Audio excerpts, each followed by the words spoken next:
Kas čia skambina? Labas vakaras. O, labas vakaras. Vakaras, Edvardai. Taip, sveiki, kas čia paskambino? Čia paskambino Lukas Taip, Lukai, sveikas, iš kokio tu miesto?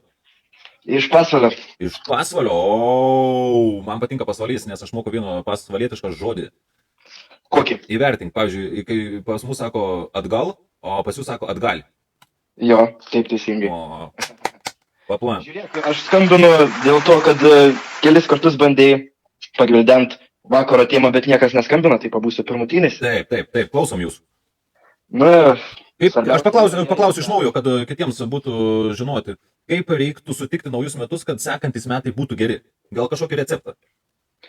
tai svarbiausia yra išvakarėse gerai išsimiegot, tada reikia dieną gerai užvalgyt, vakare irgi pasistengti dar stipriai normaliai užvalgyt, ir tada gerti visą naktį iš tikrųjų.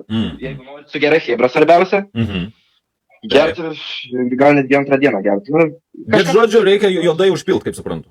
Juodai reikia užpilti. Reikia juodai užpilt, bet prieš tai būti gerai pavalgius. Jo, nes kitaip bus negerai. Ir dar realiai energetinio gali prieš gerimą išgerti, kad tikrai atlaikytum tą visą naktį.